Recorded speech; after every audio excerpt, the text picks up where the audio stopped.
Bismillahirrahmanirrahim. Assalamualaikum warahmatullahi wabarakatuh. Innal hamdalillah nahmaduhu wa nasta'inuhu wa nastaghfiruhu wa nastahdihi wa na'udzu billahi min shururi anfusina wa min sayyiati a'malina. May yahdihillahu fala mudilla lahu wa may yudlilhu fala hadiya lahu. Asyhadu an la ilaha illallah wahdahu la syarika lah wa asyhadu anna sayyidana wa habibana Muhammadan abduhu wa rasuluhu la nabiyya ba'dah. Allahumma anfa'na bima 'allamtana wa 'allimna ma yanfa'una. Rabbi shrah li sadri wa yassir li amri wahlul 'uqdatam min lisani yafqahu qawli, amma ba'du. Alhamdulillah, para hadirin, para muslimah yang mudah-mudahan dirahmati oleh Allah. Pagi hari ini Allah beri kita semua kesempatan, kenikmatan yang tidak bisa kita hitung. Wa in ta'uddu ni'matallahi la tuhsuha. Jika kita menghitung-hitung nikmat Allah, maka kita tidak akan pernah bisa menghitungnya, tidak akan pernah bisa mencapainya. Karena kalau kita lihat, banyak sekarang orang yang sakit, kita diberi kesehatan. Banyak orang yang sedang kesulitan ekonomi, Allah beri kita kenikmatan, masih stabil ya. Atau Allah masih beri kita keimanan sehingga apapun yang terjadi tidak ada efek besar ya dalam kehidupan kita. Karena ciri orang mukmin yang membuat kagum ketika mereka itu ditimpa musibah atau sedang diuji oleh Allah, dia bersabar. Dan saat dia mendapatkan kenikmatan, saat dia bahagia dalam keadaan lapang, dia terus bersyukur. Nah, itu yang menjadi ciri unik seorang yang beriman. Ajaban li amril mukmin, kata Rasulullah. Maka dari itu, mari kita semua menjadi orang-orang yang beriman, yang dikagumi sebagaimana yang digambarkan oleh Nabi kita. Sehingga mau dalam kondisi pandemi, mau kondisi normal ya, tidak ada dampak yang berarti yang merubah keimanan kita. Dan alhamdulillah, pagi hari ini masih dalam pembahasan dunia kita, yaitu dunia muslimah, menjadi muslimah yang terbaik. Ini di akhir zaman ini tantangannya besar sekali ya, terutama sebagai seorang muslimah, kita itu memang menjadi sasaran empuk. Sasaran empuk siapa, Bu? Setan ya, sasaran empuk setan. Dan setan itu sifat. Karena setan itu sifat, bisa jadi ada manusia yang berwujud setan ya, bersifat setan. Karena setan ini dia melampaui batas yang sudah Allah tentukan batasannya begini, dia lampaui. Maka kalau kita sadar kita sebagai perempuan itu adalah sasaran empuk setan, apa yang harus kita lakukan? Nah, benang merah dari tema kita pagi ini, fahami peran kita sebagai perempuan ya. Fahami perempuan sendiri itu bagaimana ya, karena kita sebagai perempuan aja kadang nggak paham ya sama diri kita, peran kita, belum yang sudah menikah ya. Kalau masih belum menikah, dia belum punya tuntutan menjadi seorang istri. Kalau dia belum punya anak, ya dia belum tahu rasanya jadi ibu.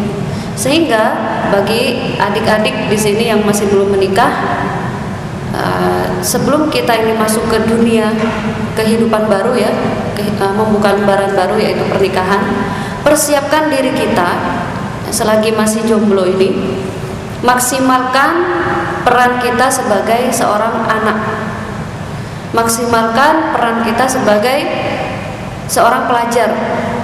Ya, otomatis kita kan masih fokus belajar ya, masih belum yang masih usia di bawah pernikahan. Minimal di Indonesia 19 tahun ya Bu ya bagi perempuan. Nah, di bawah itu dia masih belum, kalau di negara kita. Kalau dalam agama Islam monggo silahkan, mau nikah usia 11 tahun, yang penting dia sudah siap.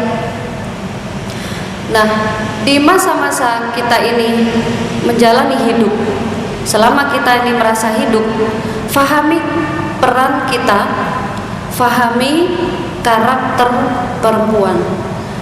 Sekarang sudah banyak ya Bu ya yang membahas masalah psikolog laki-laki, psikolog perempuan, bagaimana perempuan dominannya apa, laki-laki dominannya ke apa. Insya Allah ini sudah bertebaran di mana-mana. Tinggal kita mau mempelajarinya, mau membuka pikiran kita atau tidak. Karena kalau kita menutup diri sebagai muslimah, udah namanya muslimah di Indonesia ini kental banget dengan yang namanya apa itu Bu? Perempuan harus nurut gitu ya, perempuan harus begini, perempuan itu di bawah laki-laki. Nah, semakin kita tidak mau membuka wawasan, maka semakin kita ini akan dianggap ya, terutama bagi mereka yang menganggap kita ini ya bawahan gitu ya. Laki-laki yang masih beranggapan seperti itu ya terus di kehidupan akan terus berlangsung seperti itu. Padahal sekalipun perempuan itu ada di bawah kepemimpinan laki-laki, dia juga boleh bersuara, dia juga boleh mengekspresikan perasaannya, dia juga boleh berpendapat. Silahkan.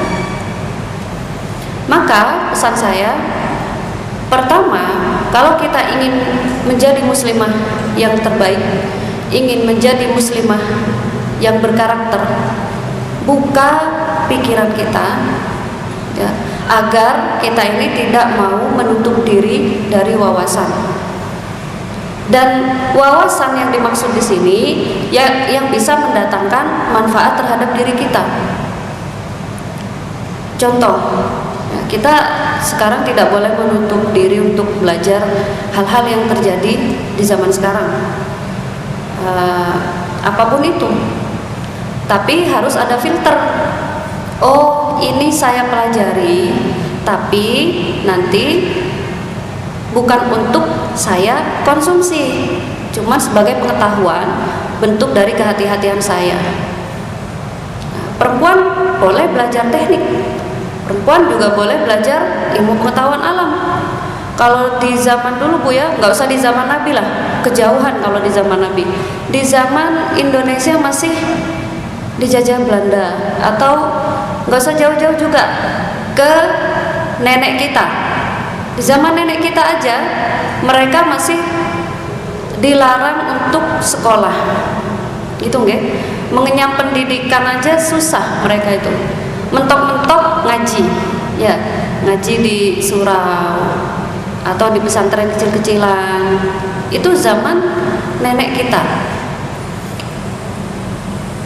Kalau di zaman sekarang ya mau seperti itu kan ya Bu ya, seperti di zaman dulu mereka dikekang urusan pendidikannya, nggak bisa Bu.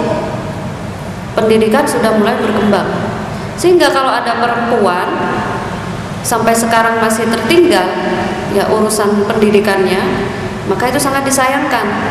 Justru perempuan ini yang harus banyak mengenyam pendidikan sampai setinggi-tingginya.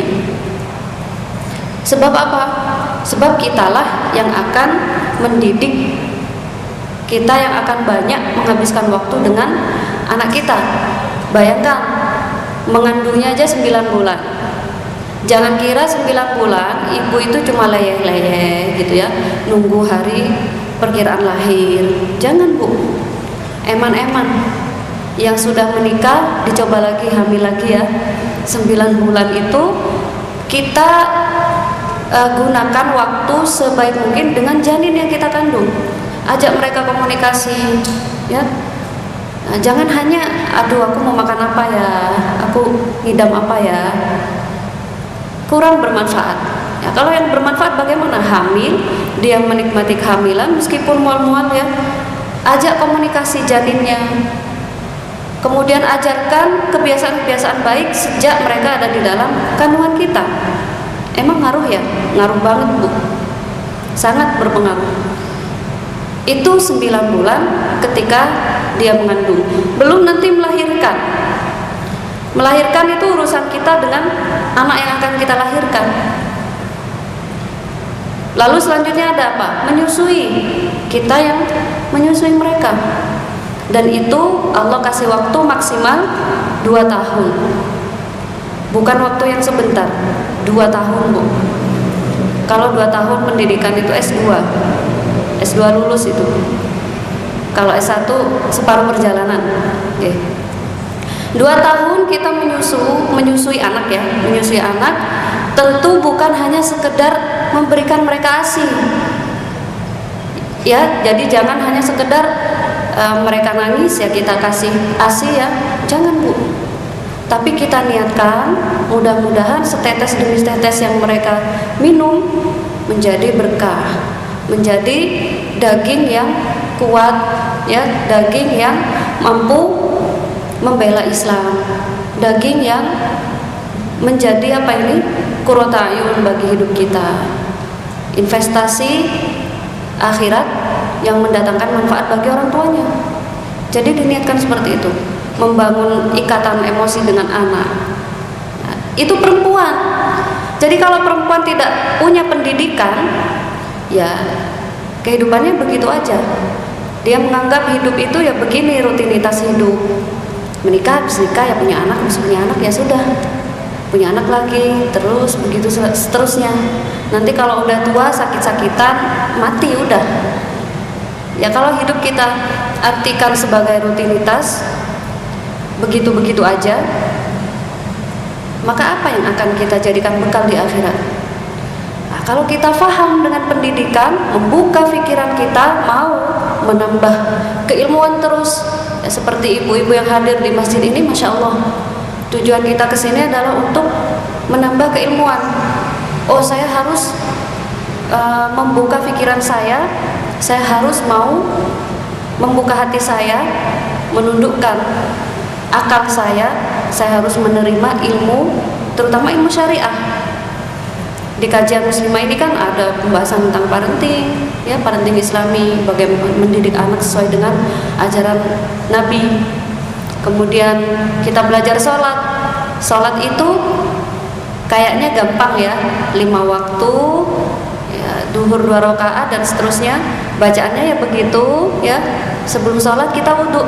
Padahal kalau kita mau paham, menghayati betul tentang sholat, betapa kita itu butuh sholat.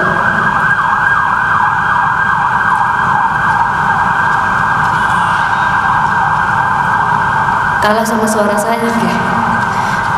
Jadi gitu ya, sholat adalah kebutuhan, bukan lagi kita merasa dikekang oleh sholat ya. Nah, kalau kita merasa sholat itu bukan kebutuhan, ya kadang sholatnya mepet-mepet. Udah gitu, sholat ala kadarnya. Itu pendidikan. Nah, kemudian selain kita ini harus maju dalam urusan pendidikan, yang paling penting untuk difahami, muslimah, seorang perempuan ya, harus mengaplikasikan akhlak mereka, terutama akhlak yang disebut dengan malu. Di zaman sekarang, nasnya ya, yang sangat disayangkan oleh kita semua ya, perempuan sudah banyak kehilangan rasa malunya. Buktinya di mana, Bu? Banyak mereka yang berhijab, tapi justru mereka menjadi tontonan yang memanjakan mata para lawan jenisnya, para lelaki. Sehingga akhlak dan ilmu itu harus disinergikan, tidak bisa dipisahkan. Ada orang yang berilmu aja tapi akhlaknya nggak dipakai, atau dia akhlaknya dipakai, ilmunya nggak kepake, sama juga kurang baiknya. Maka yang terbaik adalah akhlak dan ilmu adab itu harus disinergikan supaya kita ini bisa menjadi orang yang bukan sempurna ya, tapi bisa terus menjaga kebaikan yang bisa kita lahirkan kepada sesama. Kan Allah berpesan kepada kita untuk menjadi khairu ummah. Khairu ummah itu sebaik-baik umat. Dan di situ Allah tidak mengatakan khairur rijal. Ya, kuntum khairu ummatin ukhrijat linnas. Bukan kuntum khairu rijalin atau khairu nisain. Tapi Allah di situ secara umum menyebutkan khairu ummah, masuk di dalamnya laki-laki maupun perempuan. Jadi jadilah kalian semua itu ya sebaik-baik umat yang terbaik, ukhrijat linnas, yang dilahirkan di kehidupan manusia. Jadi begitu pesan Allah. Sebagai muslim atau muslimah, kita menjadi sebaik-baik umat. Bagaimana sebaik-baik umat itu? Ternyata pesan Allah di sini, ta'muruna bil ma'ruf wa tanhauna 'anil munkar. Coba kita rasakan ya Bu ya. Coba kita pikirkan kembali lebih dalam. Pesan Allah ini untuk menjadi sebaik-baik umat bagi manusia adalah amar ma'ruf nahi mungkar kuncinya. Dan ternyata kalau kita bawa ke zaman sekarang, itu berat sekali tugas amar ma'ruf nahi mungkar. Jangankan kita kepada manusia lain ya Bu ya, jangankan kepada tetangga, kepada teman, kepada anak saja banyak orang tua yang tidak berani amar ma'ruf nahi mungkar. Apalagi kalau kita melihat anak kita sudah besar, nggak berani. Betul nggak Bu? Masih ada yang seperti itu?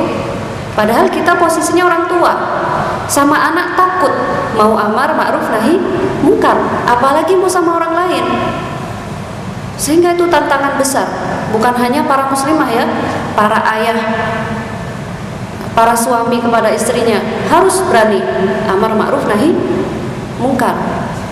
Dan sebelum kita ini amar ma'ruf nahi mungkar kepada orang lain, tarbiyahkan dulu ini nafsu kita, ya, didik dulu jiwa kita.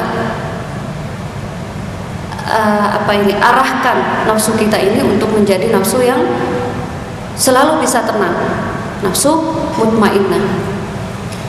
Nah, itu ternyata kalau ingin menjadi sebaik-baik umat harus berani amar ma'ruf nahi mungkar.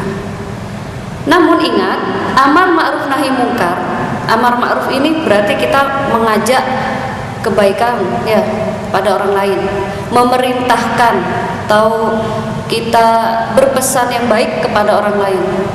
Nahi mungkar berarti mencegah kemungkaran. Kita melihat ada keburukan, ayo kita bertindak. Cara bertindaknya dengan apa? Dengan sikap kita, tindakan kita. Apa tindakan yang harus kita lakukan melihat keburukan yang dilakukan oleh orang lain?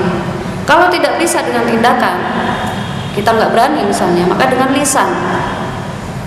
Kalau tidak berani dengan lisan, lisan ini apa maksudnya? Nasihat ya. Sekarang kalau nggak berani menasihati langsung, bisa lewat media atau surat gitu ya. Itu kan bagian dari lisan. Kalau tidak mampu dengan lisan, maka dengan hati kita, dan itu serendah-rendahnya keimanan kita. Kenapa disebut dengan serendah-rendahnya? Dia tidak ada tindakan, tidak ada ikhtiar ya. Dia juga tidak ada memberikan nasihat. Sehingga kalau hanya dengan hatinya saja kita doakan, misalnya kita melihat ada orang berbuat maksiat, ya Allah, semoga Allah memberikan hidayah. Itu bagian dari apa? Menyikapi keburukan atau ingin merubah suatu kaum yang buruk, tapi dengan selemah-lemahnya iman, yaitu mendoakan mereka dengan hati kita. Lalu selanjutnya, amar ma'ruf nahi mungkar. Kira-kira lebih sulit yang mana? Sama-sama punya tantangan, sama-sama ada rintangannya. Menyuruh orang berbuat kebaikan itu mudah ya, tapi kedahsyatan efeknya itu akan sangat berdampak kalau kita ini juga melakukan kebaikan tersebut.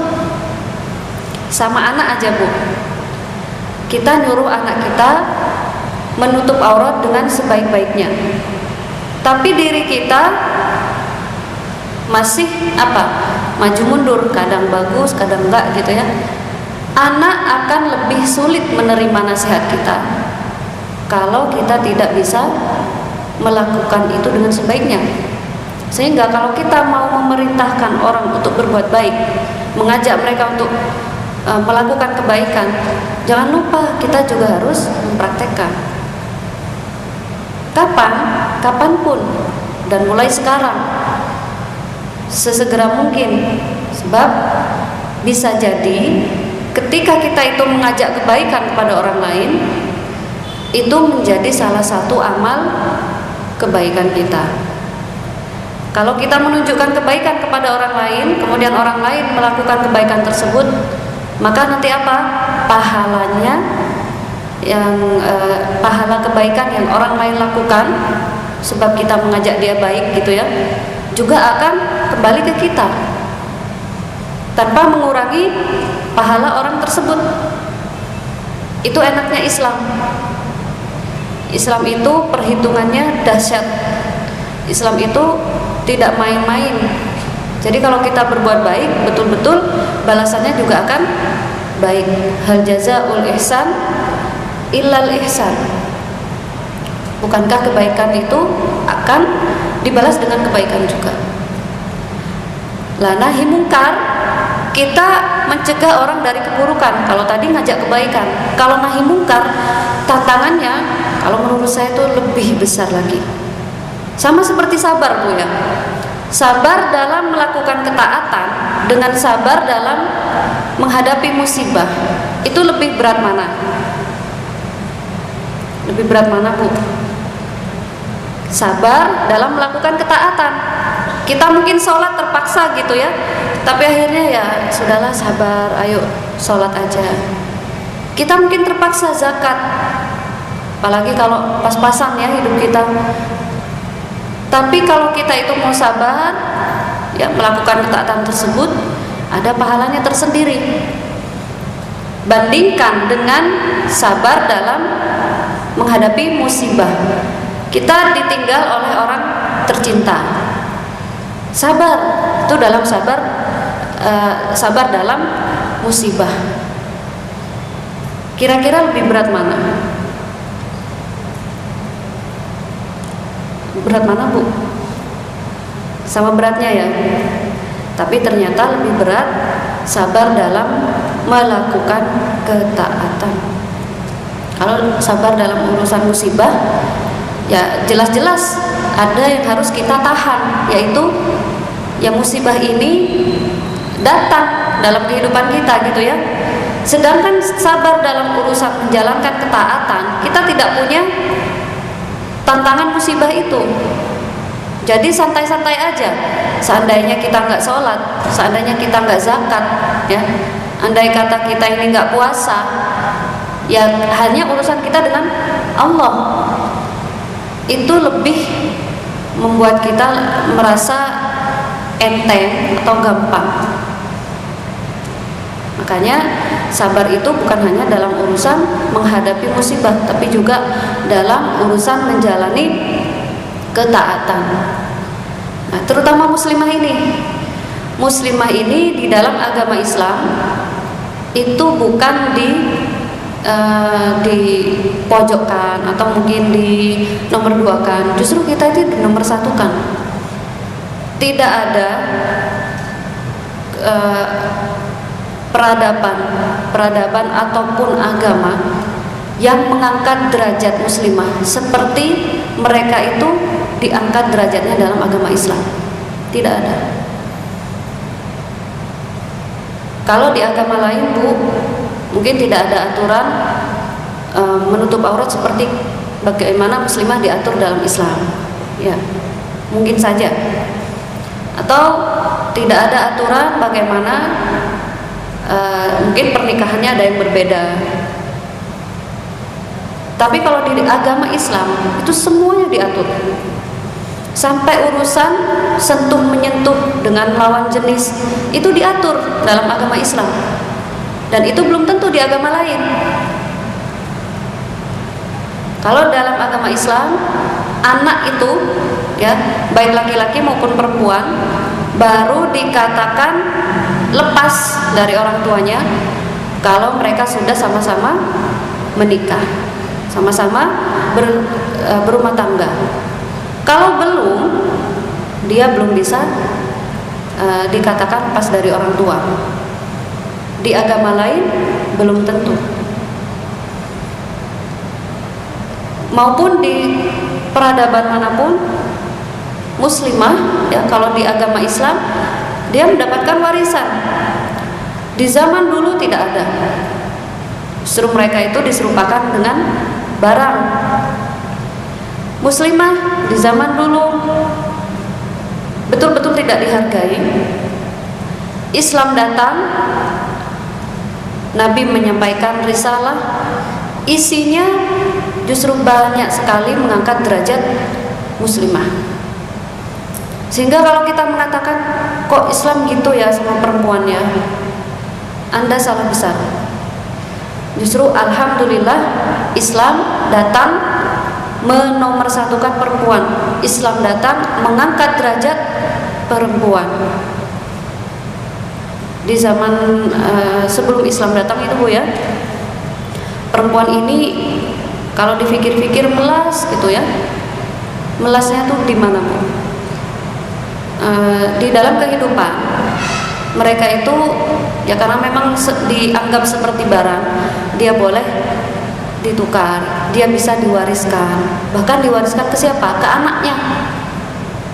Jadi kalau ada suami istri, kemudian suaminya meninggal, istri ini bisa diwariskan ke anaknya. Bahkan di dalam agama kita mencampurkan dua bersaudara untuk dijadikan istri itu tidak boleh, dilarang, haram hukumnya. Di zaman dulu, Bu, kadang bibi sama ponaannya atau saudara sekandung gitu ya, perempuan sama perempuan sama-sama dijadikan istri satu laki-laki. Islam sangat menghargai ya, perempuan haram dinikahi kalau mereka itu bersaudara. Haram dinikahi oleh satu laki-laki ya, dua bersaudara perempuan, saudara kandung ya. Itu Islam. Maka bersyukurlah tidak ada lagi sekarang kata-kata Islam menomorduakan perempuan. Bahkan pesan Nabi apa? Yang memuliakan perempuan adalah orang yang mulia. Yang mencaci atau yang merendahkan perempuan, dialah orang yang rendah. Itu redaksi hadisnya, bahwasanya Nabi mengatakan laki-laki yang memuliakan perempuan berarti laki-laki itu orang yang mulia. Tapi laki-laki yang menghinakan perempuan berarti dia itu orang yang hina. Terbukti, Bu, kalau ada laki-laki yang mau menghargai perempuan, anak menghormati orang tua, suami menghargai istrinya, bukan menghormati istrinya ya, menghargai istrinya, kemudian saudara laki-laki menjaga saudara perempuannya. Mereka adalah semuanya laki-laki yang mulia, dengan sendirinya begitu. Tapi coba kita lihat, ada laki-laki yang suka menganiaya perempuan. Kita melihatnya apa? Laki-laki itu buruk, pasti. Itu sabda Nabi kita. Jadi nggak usah heran. Kalau ingin menjadi laki-laki yang mulia, muliakan perempuan. Tapi perempuan yang bagaimana? Itu PR kita. Perempuan yang kita muliakan adalah memang yang perempuan berkualitas, muslimah yang terbaik, muslimah yang mau faham dengan perannya. Nah, sekarang kita kembali ke peran kita. Peran kita itu ada banyak. Ada peran kita dengan diri kita sendiri, antara kita dengan diri kita. Fahami karakter kita, fahami bahwa kita itu punya nafsu. Jangan sok suci. Fala tuzakku anfusahum. Janganlah kalian merasa suci tentang diri kalian. Nah, kalau manusia, baik laki-laki maupun perempuan, sudah merasa dirinya suci, itu sudah susah. Hatinya tertutup, nggak bisa menerima nasihat, tidak bisa menerima wawasan baru, karena dia merasa suci, tidak bisa dikritik. Dan kemudian ada perempuan dengan manusia lain. Nah, perempuan dengan manusia lain ini perlu difahami. Ada saatnya kita ini menjadi peran sebagai anak saja, ya. Kita sebagai anak berarti kaitan kita dengan orang tua. Bagaimana peran kita sebagai anak kepada orang tua? Coba dicek, sudahkah kita menjadi sebaik-baik anak? Nanti pembagian selanjutnya, perempuan dengan hubungan manusia lain, dia posisi sebagai istri. Dicek itu, bagaimana peran saya sebagai istri? Sudahkah sesuai dengan ajaran agama? Lalu berikutnya, hubungan dengan manusia lain, perempuan sebagai ibu. Perempuan sebagai ibu, sadari peran ibu itu seperti apa. Dan nanti baik posisi kita sebagai anak, posisi kita sebagai istri, sebagai ibu, itu semuanya hampir sama, ya, hampir sama dalam urusan apa? Hak dan kewajiban, ya. Kemudian perintah dan larangan sama semua. Kita nggak boleh curang, kita nggak boleh bohong, kita nggak boleh berkhianat. Semuanya sama, mau jadi anak, mau jadi istri, mau jadi ibu, itu harus dipraktekkan. Bedanya, yang membedakan adalah ketika kita menjadi anak, berarti ada tanggung jawab besar kepada orang tua. Peran kita ini sebagai anak. Masalah izin, kalau masih jadi anak, ada di ayah. Tidak ada ayah, ibu. Tidak ada ibu, wali kita, paman kita, kakek kita. Peran kita sebagai istri, beralih tanggung jawab kita ada di tangan suami. Suami yang berhak memberikan izin atau tidak kepada kita itu. Nah, diperhatikan hubungan saya dengan suami bagaimana. Yang belum nikah tadi, hubungan saya dengan orang tua bagaimana. Nah, semakin nanti dia memegang peran itu, anak, istri, ibu, semakin besar tanggung jawab dan amanahnya. Bagaimana dia memposisikan, saya ini sebagai seorang istri, tapi saya juga punya orang tua. Itu tugasnya lebih besar lagi. Tapi bukan berarti di sini untuk membuat kita ini susah, membuat kita ini aduh hidup kok berat ya. Jangan. Justru jadikan semua itu peluang, kesempatan, wadah jihad kita sebagai perempuan, menjalankan perannya sesuai dengan tugasnya. Nah, nanti jadi ibu, peran kita sebagai ibu, kepada anak bagaimana? Nah, ini kalau kita detailkan satu-satu ya, terutama kita kaitkan seperti di zaman sekarang, akan sangat panjang ya Bu ya. Belum nanti pembagian perempuan sebagai manusia yang bersosial, bermasyarakat. Kalau tadi pertama dengan dirinya, kedua dengan manusia lain, ketiga perempuan sebagai makhluk sosial ya, ketika bermasyarakat ya, bertetangga. Itu kalau ingin menjadi muslimah yang terbaik, fahami peran itu semua ya. Nah, kalau kita mau memahami peran itu, maka insya Allah akan dengan mudah menjadi muslimah yang terbaik. Sekarang tinggal kita mau ambil peluang yang terbaik dari jalan mana. Jalan kita sebagai anak, menghantarkan orang tuanya ke surga. Jadilah anak yang terbaik, tutup aurat kita, jalani perintah Allah. Kemudian apa? Jadilah syafaat bagi orang tua, bisa melalui banyak jalan ya, bukan hanya sebagai hafidhul Quran, bukan, itu salah satunya ya. Bisa dengan jalan selalu mendoakan mereka, baik mereka hidup maupun ketika mereka sudah meninggal. Apa kita mau ngambil peluang dari sebagai istri, peran kita sebagai istri? Bisa. Bagaimana menjadi muslimah yang terbaik? Melalui peran istri ini, kita menjadi contoh bagi anak-anak kita. Kita menjadi istri yang solihah, sebaik-baik hiasan, betul-betul menjaga kemaluan, karena ini tantangan besar di zaman sekarang ya. Banyak perempuan itu sudah kenal media sosial, dia merasa punya dunia baru, dia bisa berekspresi di dunia maya, dia bisa memperlihatkan keindahannya, dia bisa eksis lewat situ. Akhirnya bablas ya, dia keluar dari jalan yang seharusnya dia tidak lakukan, dia lakukan. Paham dengan maksud saya nggak? Nah, itu tantangan bagi istri dalam menjaga kemaluannya.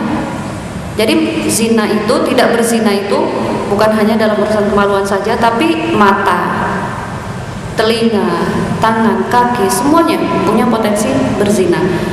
Nah, yang di zaman sekarang ini yang erat dengan perkembangan gadget ya, mata kita, tangan kita, termasuk hati kita juga. Nah, kita jangan ikut-ikutan meramaikan media sosial yang tidak memberikan manfaat kepada kita. Itu peran kita sebagai istri dijalani, karena kata Nabi, pesan Nabi ya, idza sholatil mar'ah khamsaha, perempuan kalau sholat 5 waktu, wa shamat syahraha, puasa di bulan Ramadan, kemudian apa? Wa ta'at zaujaha, perempuan mentaati suaminya, wa hafidhat farjaha, dan menjaga kemaluannya, maka apa? Janji Nabi, qilalaha, besok di hari kiamat, di akhirat ya, akan dikatakan kepadanya, udkhulil jannah min ayyi abwabil jannah syi'ti, sana kamu masuk surga, terserah mau pilih pintu yang mana. Itu khairu ummah, menjadi sebaik-baik umat, menjadi muslimah yang terbaik melalui peran dia sebagai seorang istri. Ya, kalau kita nggak punya sanggup pendidikan tentang Islam, terutama tentang agamanya, itu susah Bu, susah banget ya. Kalau kita ini punya bekal keilmuan yang kuat, maka insya Allah Allah kasih kemudahan, sebab kita sudah punya bekal keilmuannya. Contoh aja dari hadis Nabi tadi, puasa. Kalau kita pikir-pikir 4 hal tadi ya, sholat 5 waktu, puasa di bulan Ramadan, kemudian apa? Taat sama suami, dan terakhir menjaga kemaluan. Sholat 5 waktu, ya gampang, sholat aja gitu ya. Tapi ternyata, terlebih kalau kita punya anak, itu tantangan. Mau sholat tepat waktu, mau sholat dengan khusyuk, banyak godaannya.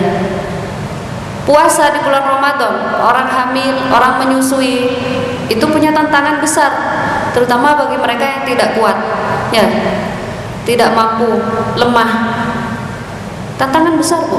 Jadi kalau ada orang hamil, orang menyusui, kok dia bisa sepenuh bulan puasa, itu adalah sesuatu yang sangat nikmat, ya, dan juga sesuatu yang luar biasa lah.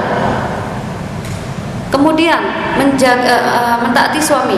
Mentaati suami ini bukan yang saya maksudkan mentaati suami itu bukan kita itu masak untuk dia, nyuci bajunya, ya, menyetrika, kemudian nyapu ngepel di rumah, bukan itu. Tapi terutama dalam urusan yang memang menjadi kewajiban seorang perempuan itu, yang memang sudah diatur oleh syariah. Apa? Taat ketika suami minta untuk dilayani. Maksudnya di sini jima. Berat sekarang, Bu. Kita kalau udah capek punya anak, diajak males gitu ya, capek. Itu tantangan. Beda kalau sakit, ya, atau haid, beda lagi. Kemudian taat yang saya maksudkan di sini yaitu tidak keluar rumah atau tidak memasukkan orang lain ke dalam rumah kita tanpa seizin suami. Mau keluar rumah, izin.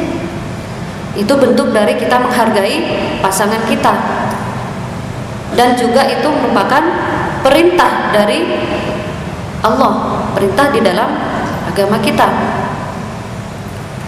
Sulit juga ternyata. Ya, kadang kalau sudah ngambek-ngambekan, maunya main nyelonong aja keluar, saya mau pulang ke rumah. Nah, itu banyak yang terjadi juga. Jadi bukan hanya di sinetron, Bu, banyak. Lalu yang keempat, menjaga kemaluan. Itu juga berat, tadi sempat saya bahas, ya.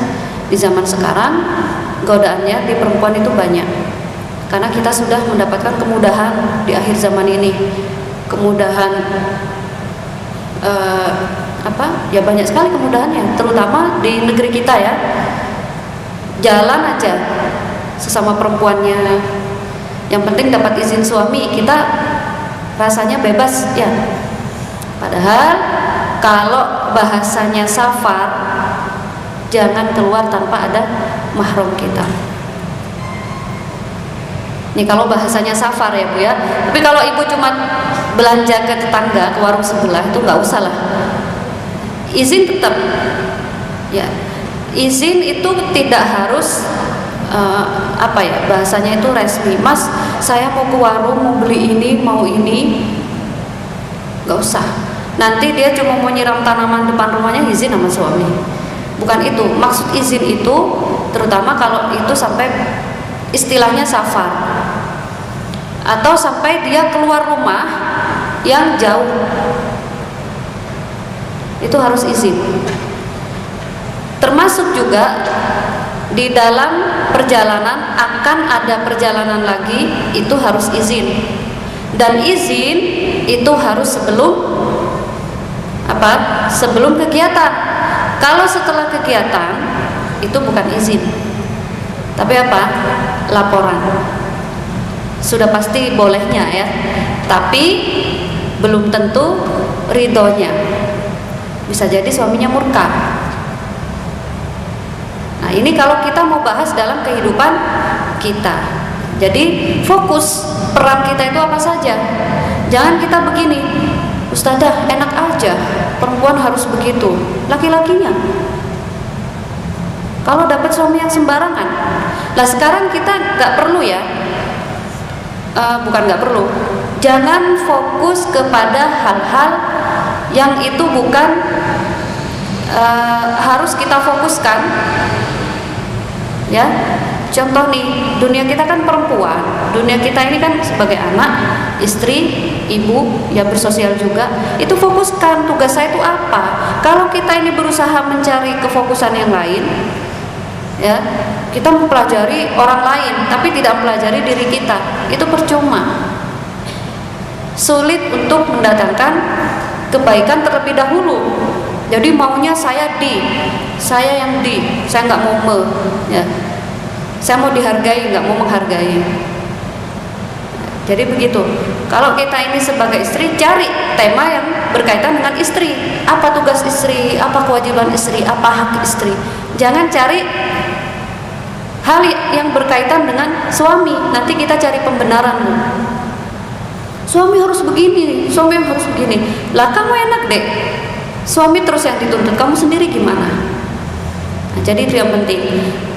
Jalani, ya, fokus menjadi peran kita sebagai muslimah. Nah, nanti yang lain itu akan menyesuaikan dengan kita. Oh, kalau ada kejadian begini saya harus bagaimana? Oh, saya punya suami pemalas, apa sikap saya? Jangan dikit-dikit minta cerai. Oh, saya punya suami dia suka mukul, apa yang harus saya lakukan? Jadi di situ semua ada solusinya. Tinggal kita ini fokus untuk menjalani peran kita sebagai muslimah di berbagai lini kehidupan. Sering ya ada yang nanya begini, Bu, Ustadzah, suami saya itu sering melarang begini begitu, sering membandingkan saya dengan istri orang lain. Katanya tetangga itu istrinya hafidhah, taat, begini begitu. Ya memang begitu. Kita kalau melihat orang lain karena tidak tahu kebobrokannya, keburukannya, yang ada di depan mata kita adalah kebaikannya. Sedangkan orang yang terdekat dengan kita, karena kita sudah tahu buruknya, sudah tahu bau-baunya, ya sudah, yang kita fokuskan itunya, lupa dengan kebaikannya.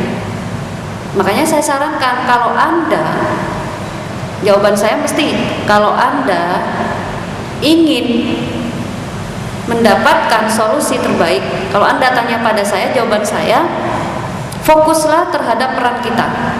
Kalau kita tidak bisa memulai kebaikan terlebih dahulu, itu sulit untuk membangun rumah tangga yang harmonis. Yaitu tadi, maunya tapi nggak mau Maka saran saya, sedolim-dolimnya suami,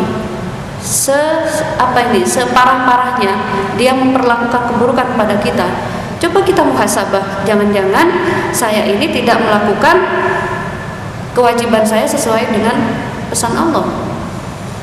Nah, intinya kalau kita ini terlalu banyak menuntut, sulit untuk mendatangkan kebaikan.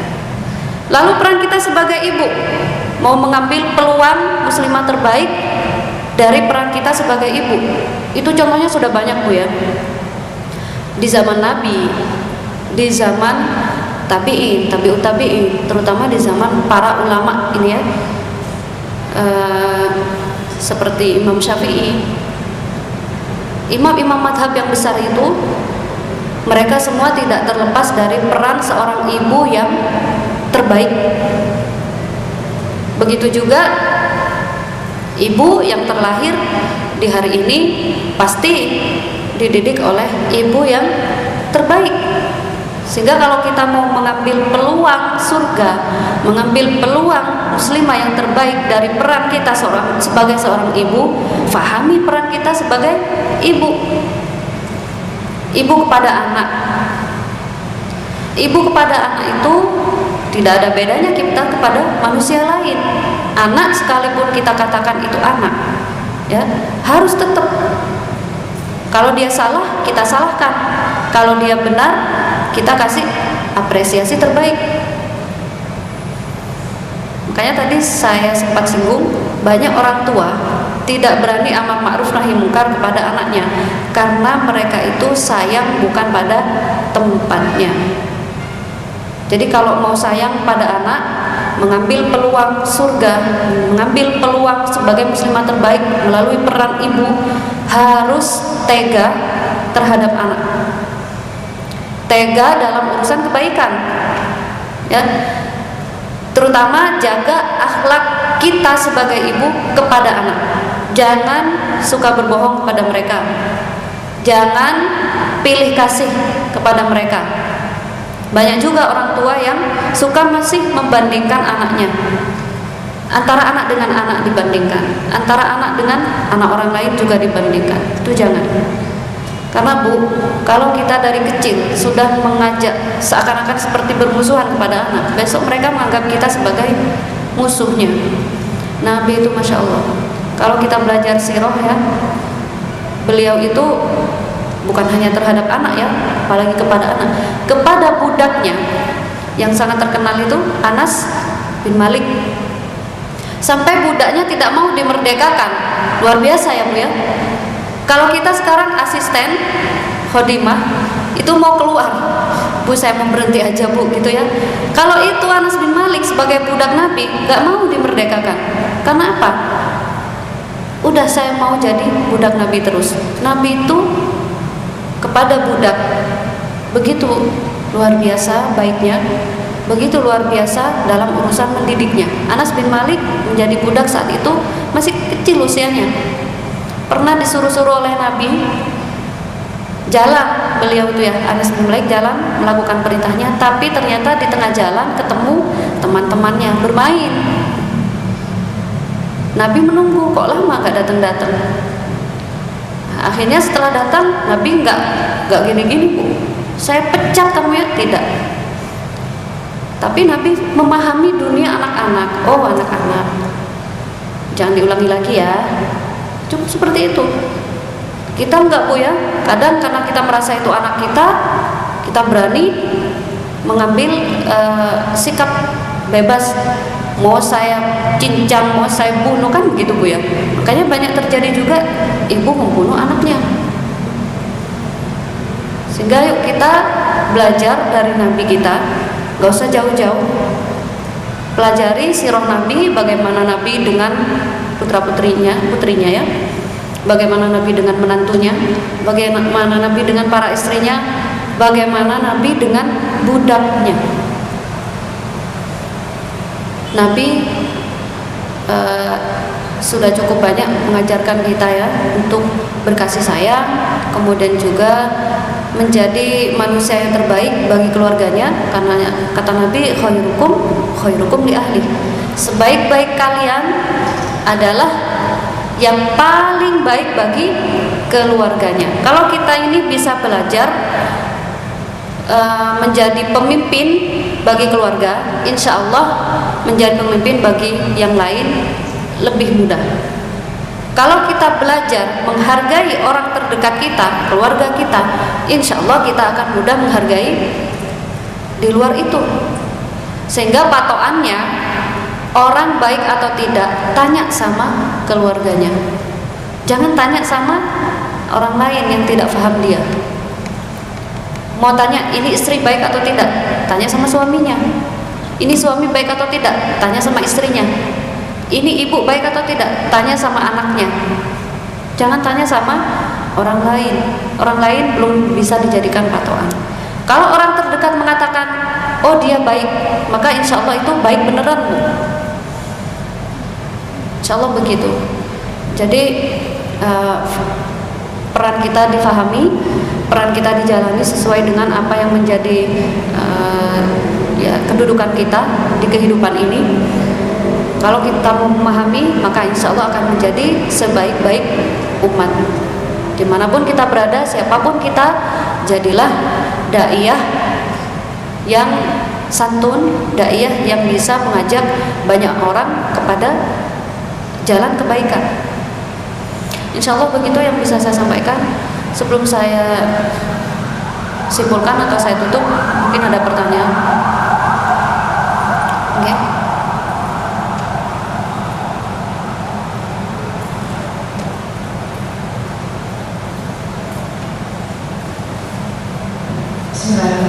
Assalamualaikum warahmatullahi wabarakatuh. Ustazah, beberapa hari yang lalu saya dapat satu postingan yang mungkin agak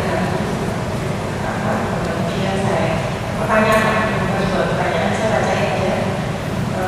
Dari Syekh Muhammad bin Salim Al-Utsaimin mengatakan sesungguhnya orang yang melakukan zina bisa saja orang membunuh musibah juga dengan zina yang dilakukan oleh korbannya. Sebagaimana ada dalam pasal, siapa yang berzina maka akan berzina pula keluarganya. Syarat dari Salim. Yang saya pertanyakan, apakah salah ini benar? Maka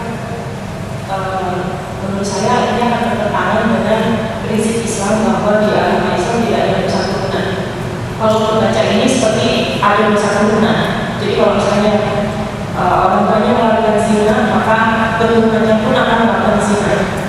Bahasa ini tidak adil dan agak bertentangan dengan prinsip Islam bahwa dalam Islam tidak ada dosa turunan. Yang kedua, kalau katakanlah ini benar, saya agak ironis gitu ya, ada panti asuhan yang menerima menampung anak-anak hasil dari perzinahan atau anak PSK. Di situ saya lihat pengasuh-pengasuhnya juga keren untuk mendidik dia. Andai lah saat ini benar, kasihan sekali anak-anak itu, anak-anak tersebut hasil itu. Seolah-olah sudah ada stigma yang muncul dari kecil bahwa kamu akan dewasa nanti akan melakukan perzinahan. Padahal mereka tidak tahu apa-apa tentang orang tuanya dan dia juga tidak berharap lahir dari mana, dia tidak tahu apa yang dilakukan anak tuanya. Itu yang kedua. Jadi mohon penjelasannya Pak itu. Apakah ini benar gitu? Benar saya seperti apa? Terima kasih. Waalaikumsalam. Ya, terima kasih pertanyaannya ya. Cukup dalam ya Bu ya. Mengenai dosa turunan, jangan percaya ya Bu. Dosa turunan itu urusan Allah. Masalah dosa itu urusan Allah. Apakah kita mau? Ya kalau kita mungkin pernah dengar dulu bapakmu itu pemabuk, pezina dan lain sebagainya. Dan kita menganggap nanti ada dosa turunan. Apakah kita mau melakukan itu? Hati nurani kita bertolak belakang pasti ya. Kalau Allah berikan rahmat, kalau Allah beri hidayah tentunya. Yang dimaksudkan di sini adalah kalau dari pelaku tersebut tidak ada usaha untuk melakukan perubahan kepada anak didiknya, tidak ada usaha untuk mendidik anaknya dengan pendidikan terbaik, tidak ada taubat, tidak ada iktikad baik untuk melakukan komitmen dengan dirinya sendiri dan dengan Tuhannya dan dengan agamanya juga, maka dia akan susah mendidik anak ya sesuai dengan apa yang diharapkan agama ini. Sehingga kalau tadi disebutkan ada asarnya juga, perkataan ulama juga. Nah, kalau nanti ada yang berzina, turunannya juga ada yang berzina. Kita jangan menelan itu bulat-bulat Ibu ya. Maksudnya di situ kalau tidak ada perubahan, tidak ada tindakan dari pendidik untuk mau bertaubat, mau menghasilkan generasi yang baik itu sulit. Dan masalah menanggung dosa atau dosa turunan itu sudah Allah bantah ya. Wala taziru waziratun wizra ukhra. Orang yang melakukan dosa, dia tidak orang tidak bisa menanggung dosa orang lain. Tidak ada. Contoh, ada orang tua sayang banget sama anaknya. Anaknya ini melakukan kemaksiatan. Bisa nggak Bu? Ketika orang tua mengatakan begini, sudah nak, aku yang mau nanggung dosamu. Nggak bisa. Itu sudah dibantah oleh Allah. Wala taziru waziratun wizra ukhra. Nggak bisa. Begitu juga pahala ya. Semua kita ini kalau melakukan kebaikan ya balasan kebaikannya untuk kita. Kalau kita melakukan kemaksiatan, balasan kemaksiatan itu untuk diri kita juga. Jadi jangan lagi ada keyakinan orang tuaku dulu itu ya pas muda itu pacaran, aku takut pacaran juga. Janganlah. Kalau di dalam mindsetnya sudah ada yang terbentuk seperti itu dan terus terngiang-ngiang di pikiran kita, nah itu nanti sulit untuk kita hilangkan. Sehingga jangan begitu, jangan berkeyakinan bahwa nanti bahasanya itu hukum karma ya, bahasa kita begitu, padahal tidak. Kalau kebaikan pasti akan dibalas dengan kebaikan, keburukan pasti kita akan menerima balasan keburukannya. Dan kembali ke masalah zina ya, kenapa Allah sangat menutup pintu zina. Bahkan pesan Allah itu bukan janganlah kalian berzina, bukan, tapi janganlah kalian dekati zina. Mendekati saja dilarang Bu. Sebab zina itu mengundang kerugian-kerugian yang lain. Dia merugikan yang dihamili, dia merugikan anak yang dikandungnya, ya. Dan itu terus tidak bisa nggak bisa dihilangkan, akan terus merusak bumi kalau itu dibiarkan. Sehingga nahi mungkar dalam urusan zina, makanya Bu, pesan saya, mendekati zina itu salah satunya pacaran, mendekati zina itu salah satunya berteman bebas dengan laki-laki tanpa ada batas. Itu Ibu harus dicek, anak kita bagaimana, orang tua kita bagaimana. Ya, khawatir orang tua kita juga masih suka reunian, masih suka nongkrong-nongkrong dengan teman-temannya. Itu kita harus bisa mengajak perubahan kepada orang tua yang seperti itu. Nah, jadi perzinahan mengundang kerugian demi kerugian, bahkan bukan kerugian kepada pribadi masing-masing, tapi juga kepada bumi ini, kepada kehidupan masyarakat ini. Masyarakat juga dibebani dengan anak-anak zina itu. Mau dikemanakan mereka?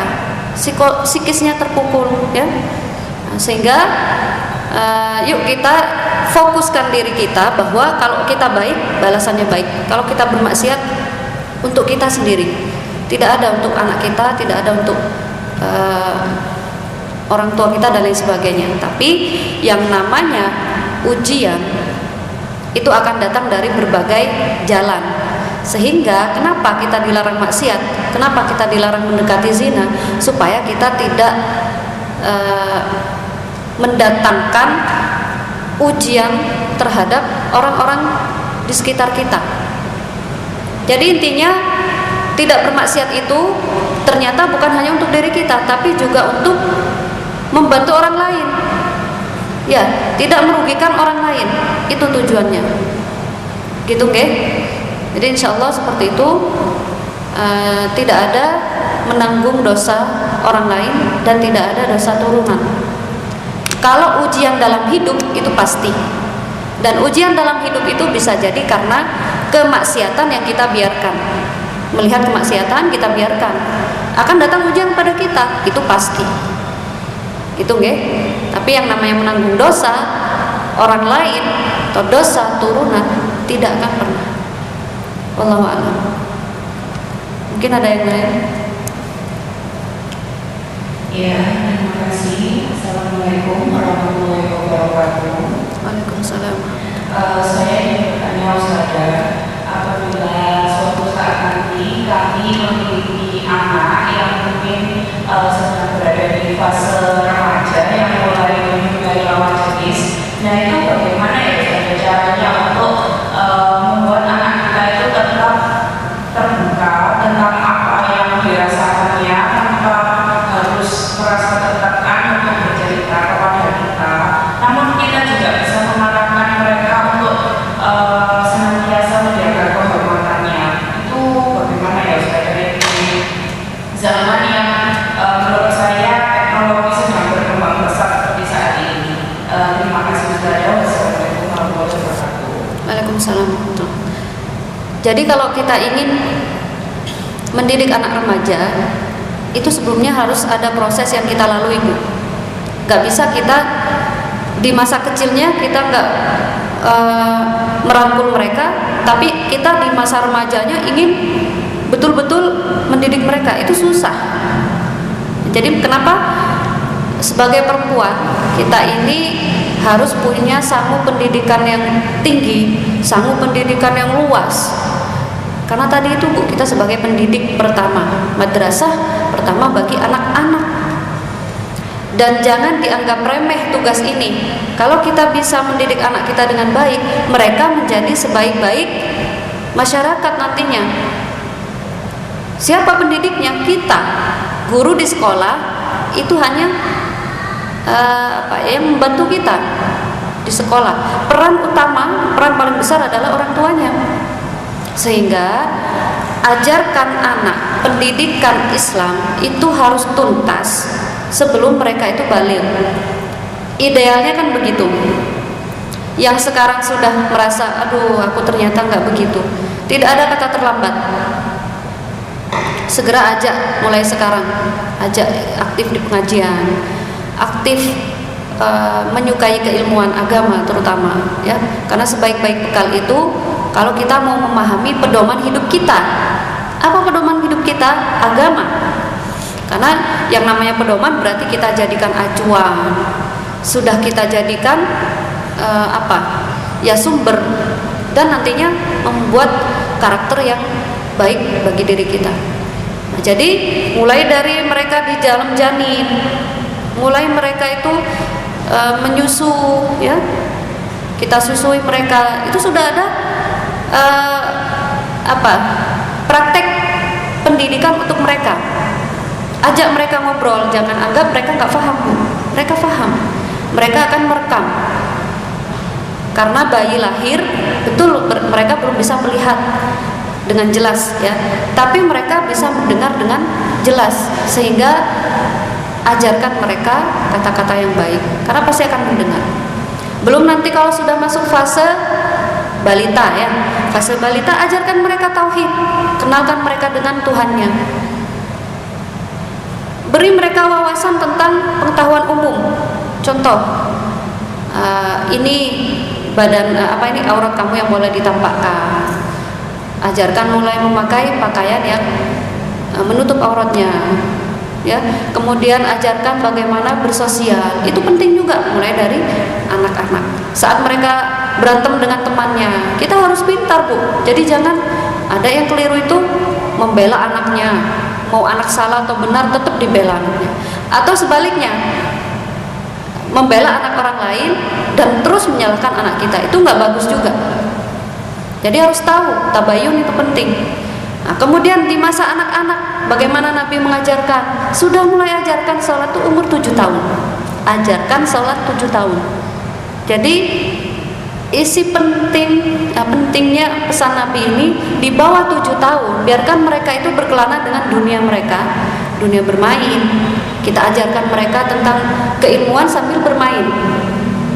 Nah, sekarang sayang sekali nih, anak-anak sudah disuruh mahir menulis, mahir apalagi Bu, membaca di usia sedini mungkin.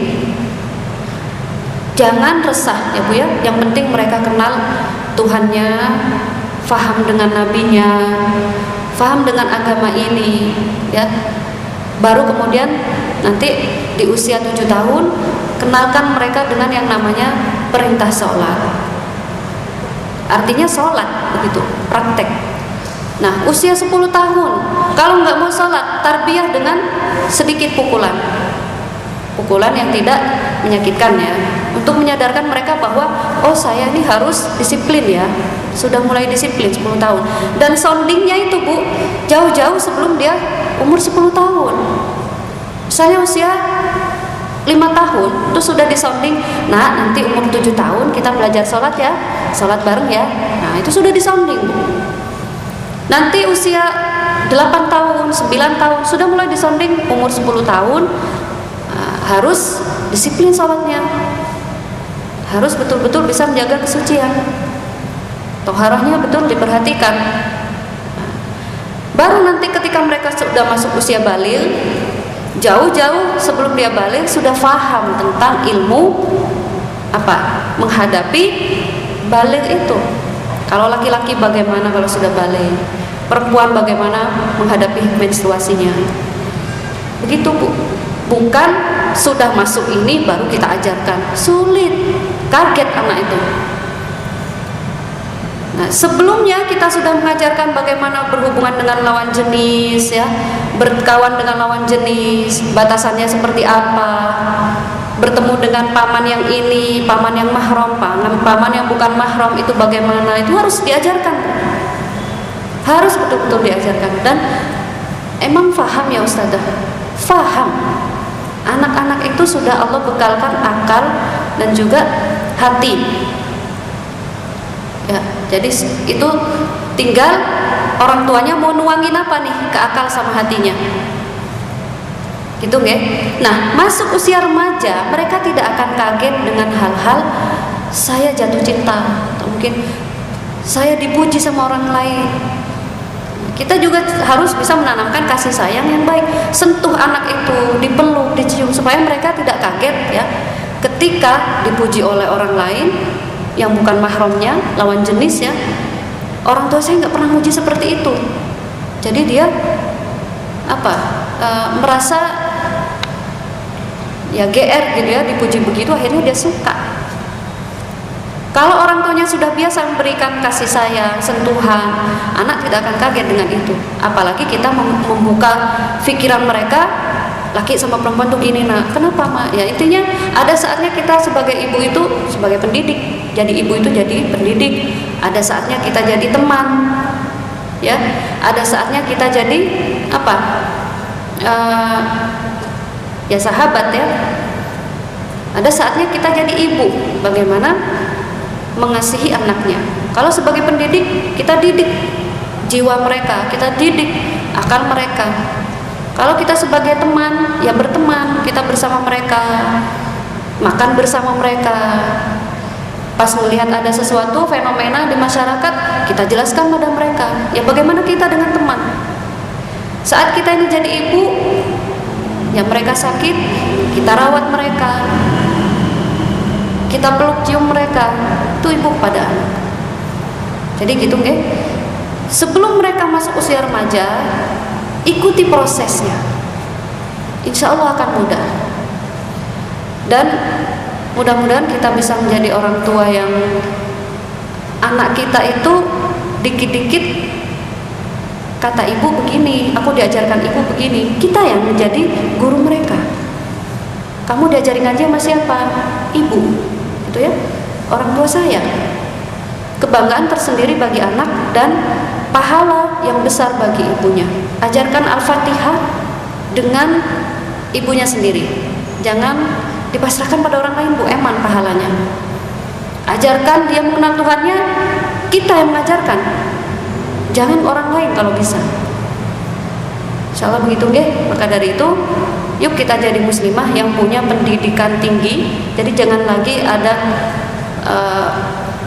kebimbangan, saya ini sekolah tinggi buat apa ya? Betul, ijazah nggak penting, Bu. Tapi kita mengenyam pendidikan di mana, sebesar apa manfaat ilmu yang kita dapatkan, itu yang paling penting. Minimal untuk anak kita. Dan kita jangan menyibukkan diri kita karena kita merasa punya pendidikan tinggi, kita merasa bermanfaat bagi orang lain, lupa sama anak. Jadi harus sama-sama diseimbangkan. Insyaallah begitu ya. Assalamualaikum warahmatullahi wabarakatuh. Waalaikumsalam. Berhubungan dengan zina, di surat An-Nur ayat 26, mohon penjelasannya. Karena sebelumnya perempuan yang suci untuk laki-laki yang suci dan laki-laki yang suci, perempuan yang suci juga untuk laki-laki yang suci. Dan kemarin bersama berhubungan dengan zina. Assalamualaikum warahmatullahi wabarakatuh. Ya, al-khabithatu lil khabithin wal khabithuna lil khabithat. Ini artinya perempuan yang keji itu untuk laki-laki yang keji. Tapi ini dalam urusan zina ya maksudnya ya. Wal khabithuna lil khabithat, dan laki-laki yang buruk untuk perempuan yang buruk juga. Di sini juga ada kelanjutannya, wat thayyibatu lit thayyibin wat thayyibun lit thayyibat. Detail sekali ya. Sangat detail. Laki-laki yang buruk untuk perempuan yang buruk, perempuan yang buruk untuk laki-laki yang buruk. Begitu juga sebaliknya. Ini bagaimana? Kok kadang kita nemu ya orang berzina nikah sama orang yang baik. Yang dimaksudkan di sini, kalau kita mau buka tafsirnya ya Bu ya, tafsirnya itu tidak seperti yang kita anggap Bu. Ya, yang kita anggap bagaimana? Terus kalau buruk pasti ketemu sama orang buruk. Kalau orang baik pasti ketemu sama orang baik. Itu tafsir kita, tafsir pikiran kita ya. Padahal kalau kita kembali ke kitabnya, kitab tafsir, ya, ulama menafsirkan itu berbeda-beda.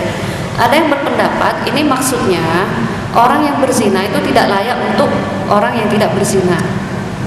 Itu pendapat yang di dalam tafsirannya, salah satu tafsirannya. orang yang tidak berzina sebaiknya dengan orang yang tidak berzina juga. Jadi begitu dalam tafsirannya. Bukan berarti orang baik pasti ketemu orang baik. Nah, kata-kata pasti itu tidak mutlak. Terkadang kita menemukan ada orang yang mantan pezina ketemu sama yang tidak pernah berzina sama sekali. Nah, ini kalau kita kembali ke tafsirannya seperti itu, Bu. Jadi jangan lagi ada kata-kata misalnya itu Ustazah di ayatnya begitu, tapi di kenyataannya kok masih tidak seperti itu ya Ustazah ya. Ada juga yang berzina dapat enggak berzina.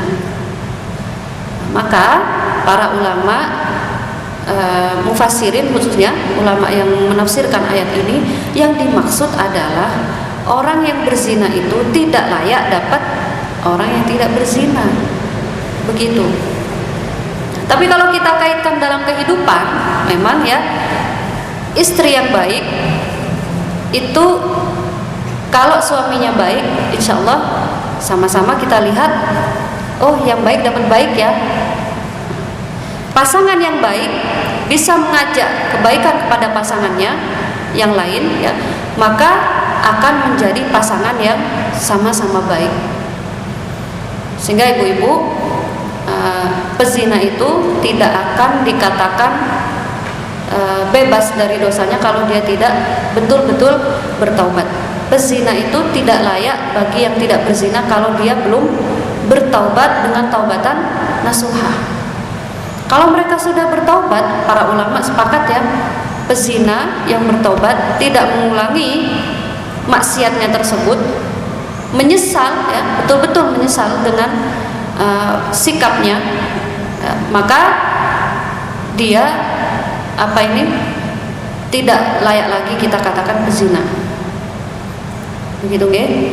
Sehingga wallahu a'lam, kita jangan mudah menafsirkan seenak kita. Buka kembali tafsirnya ya, bahwa para ulama sepakat dengan tafsir itu. Orang yang berzina itu layaknya bagi yang berzina juga.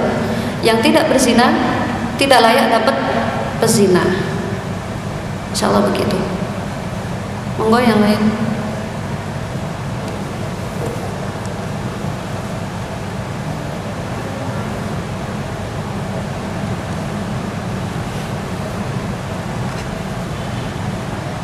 Assalamualaikum Ustazah, mau tanya. Sebenarnya anak kita itu tidak nakal, tapi dia kalau dikasih tahu punya argumen sendiri. Misalkan dia sudah mulai baik, kita kepingin untuk dia jadi imam sesekali, jadi menjadi imam terhadap ibunya. Tapi anak kita itu punya argumen sendiri yang nggak mau lah yang apa.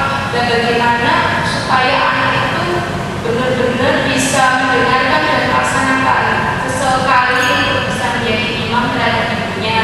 Yang kedua, si anak ini tidak memperkenalkan ibunya menikah lagi, padahal ibunya sudah ada yang menanyakan.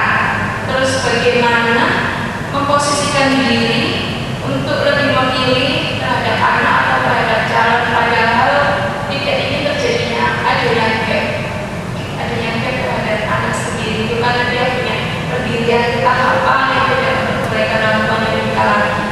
Itu aja saya minta pencerahannya. Terima kasih. Wassalamualaikum warahmatullahi wabarakatuh. Waalaikumsalam warahmatullahi wabarakatuh. Kalau ibu berharap anak kita itu, terutama anak laki-laki ya, bisa menjadi sekali aja dalam seumur hidup kita imam kita ya, imam sholat maksudnya, atau imam terutama juga ketika mengingatkan kita kalau kita ini salah, maka jawabannya dari ibu juga. Sudahkah ibu memberikan pendidikan agama kepadanya? Kalau kita hanya sekedar menyekolahkan anak, saya sudah menyekolahkan dia di tempat sekolah Islam Ustazah, tapi sekarang pertanyaan saya, pernah nggak ibu mendidik ruhnya, mendidik jiwanya, sehingga dia itu tertanam dalam jiwanya, dalam akalnya bahwa saya pernah belajar agama kepada orang tua saya. bahwa dalam agama saya dididik seperti ini, sehingga otomatis ketika kita meminta dia untuk menjadi imam, nggak perlu lagi kita maksa, Bu, karena sudah paham. Oh, ibu saya pernah mengajarkan agama, oh ibu saya naruh saya di tempat sekolah yang berbasicnya agama juga, agama Islam, sehingga ya satu kesatuan. Makanya pesan saya, guru itu hanya pendamping, kitalah sebagai kunci utamanya dalam pendidikan anak, terutama pendidikan rohaninya. Kalau anak sudah terikat dengan orang tua, ikatan agama, dengan ikatan agama itu akan sangat kuat, Bu. Hubungannya itu akan sangat kuat. Hubungan kasih sayangnya, hubungan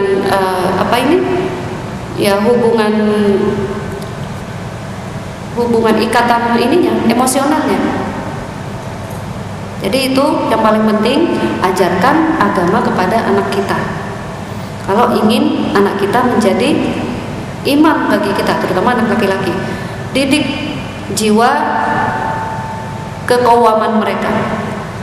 Qawam itu bukan hanya sebagai pemimpin ya, tapi bagaimana dia punya jiwa kuat sebagai laki-laki yang sebenarnya punya kewajiban mencari nafkah, punya kewajiban dia fisiknya dilebihkan oleh Allah untuk menjadi mujahid, untuk siap melawan musuh agama, kan begitu.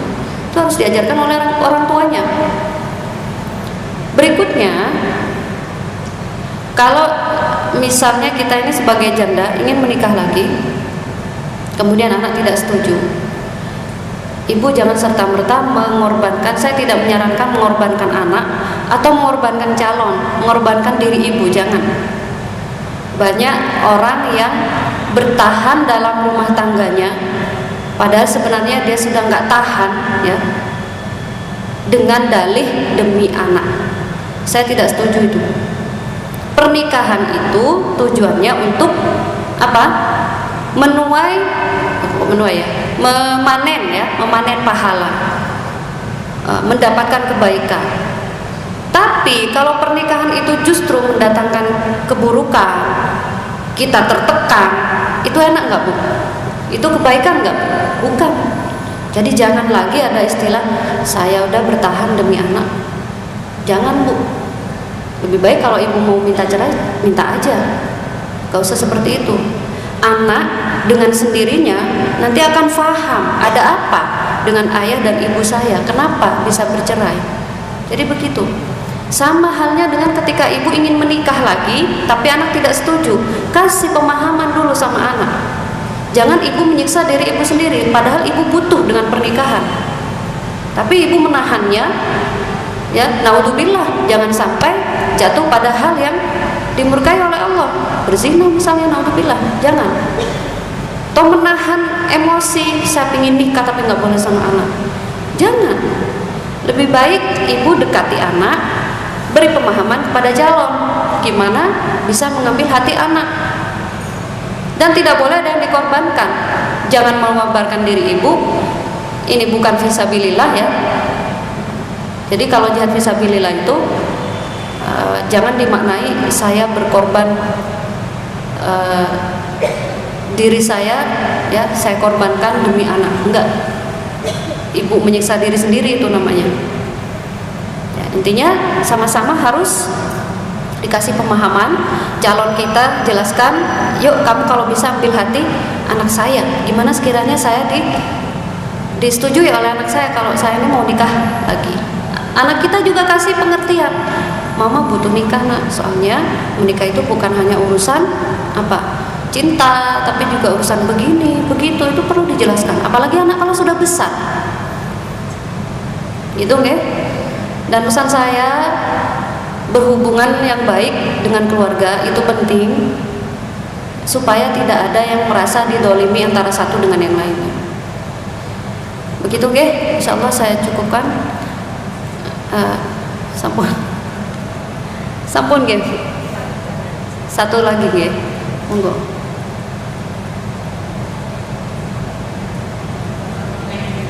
Assalamualaikum warahmatullahi wabarakatuh. Waalaikumsalam. Saya mau tanya, apa hukumnya